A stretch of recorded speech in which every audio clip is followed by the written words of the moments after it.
2025-26 ବର୍ଷର ନୂତନ ପଞ୍ଜିକା ଦୋଳ ପୂର୍ଣ୍ଣିମା ଦିନ ମହାପ୍ରଭୁଙ୍କ ନିକଟରେ ଲାଗି କରାଯାଇଛି, ସେଠି ପାଠ କରାଯାଇଛି ଏବଂ ବିଶେଷ ଭାବରେ ପଣା ସଂକ୍ରାନ୍ତି ଦିନ ଏହି ପାଞ୍ଜିର ପ୍ରଚଳନ କରାଯିବ।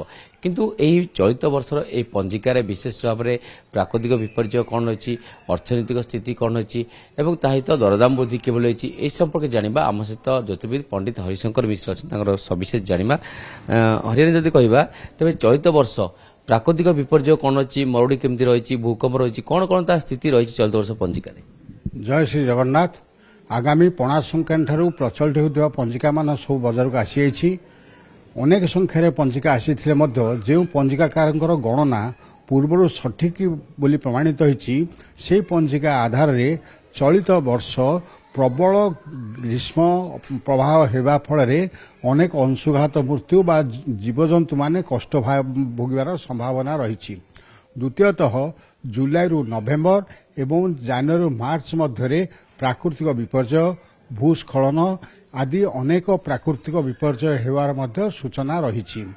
ଏହି ଚଳିତ ବର୍ଷ କୃଷି ଆୟ କିନ୍ତୁ ଆଶାନୁରୂପ ହେବ ଏବଂ ପ୍ରାୟ 80 ଭାଗ ଆମର ଯେଉଁ 16 ଗଣ୍ଡା ହିସାବ କରାଯାଏ ସେହି ହିସାବରେ 12 ଗଣ୍ଡାରୁ ଅଧିକ, ତା ଅର୍ଥ 80 ଭାଗ ଫସଲ ଏଥର ନିଶ୍ଚୟ ଆୟ ହେବ, ଯାହା ସରକାରଙ୍କ ପାଇଁ ଏକ ଆଶ୍ୱସ୍ତିକର ପରିବେଶ ସୃଷ୍ଟି କରିବ।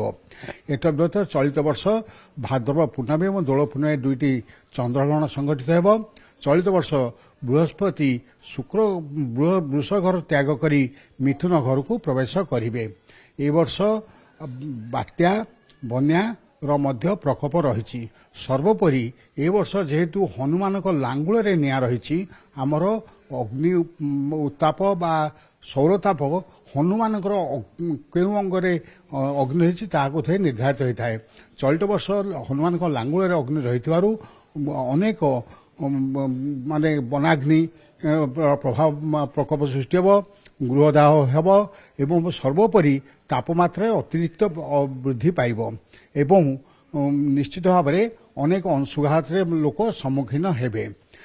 ଆଗାମୀ ଯେଉଁ ପ୍ରାକୃତିକ ବିପର୍ଯ୍ୟୟ ଝଡ଼ ବାତ୍ୟା, ତାହା ତ ନିଶ୍ଚିତ ପୂର୍ବାନୁମାନ କରାଯାଇଛି। ଗତ ବର୍ଷ ଯାହା ପୂର୍ବାନୁମାନ କରାଯାଇଥିଲା ତାହା ସତ୍ୟ ହୋଇଛି, ଚଳିତ ବର୍ଷ ମଧ୍ୟ ତାହା ସତ୍ୟ ହେବ।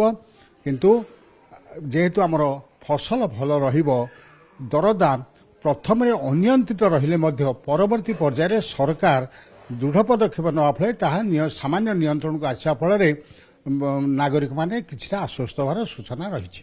ପଣ୍ଡିତ ହରିଶଙ୍କର ମିଶ୍ର କହୁଥିଲେ କି ଗୋଟିଏ ପଟେ ଏଥର ମଧ୍ୟ ବନାଗ୍ନି ହେବ, କାରଣ ଗ୍ରୀଷ୍ମ ପ୍ରଭାବ ପଡ଼ିବ। ମହାପ୍ରଭୁ ହନୁମାନଙ୍କ ଲାଞ୍ଜରେ ଯେହେତୁ ଅଗ୍ନି ରହିଛି, ସେ ଅନୁସାରେ ଆମେ ଦେଖିଲେ ପଞ୍ଜିକା ମତରେ ବନାଗ୍ନି ହେବ, ଗ୍ରୀଷ୍ମ ପ୍ରଭାବ ବୃଦ୍ଧି ପାଇବ, ତାତି ବଢ଼ିବ ଏବଂ ଯେଭଳି ଭାବରେ ଜୁଲାଇରୁ ଆରମ୍ଭ କରି ନଭେମ୍ବର ପର୍ଯ୍ୟନ୍ତ ତା ଭିତରେ ମଧ୍ୟ ବିଶେଷ ବାତ୍ୟାର ମଧ୍ୟ ବ୍ୟବସ୍ଥା ରହିଛି, ବାତ୍ୟା ମଧ୍ୟ ହୋଇପାରେ, ଯେମିତି ଗତ ବର୍ଷ ମଧ୍ୟ ଏଭଳି ସୂଚନା ଦିଆଯାଇଥିଲା। ତ ନିଶ୍ଚିତ ଭାବେ ଚଳିତ ବର୍ଷ ଦେଖିବାକୁ ଗଲେ ଭୂମିକମ୍ପ, ଭୂସ୍ଖଳନ ଏବଂ ବାତ୍ୟାର ପ୍ରଭାବ ରହିଛି, ଯାହାଫଳରେ ସମସ୍ତେ ଏଥିପାଇଁ ଟିକେ ସତର୍କ ହେବା କଥା, ଯତ୍ନବାନ ହେବା କଥା, ଯାହାଫଳରେ ପଞ୍ଜିକାର ମାନେ ମଧ୍ୟ ଏଭଳି ମତ ପ୍ରକାଶ କରିଛନ୍ତି।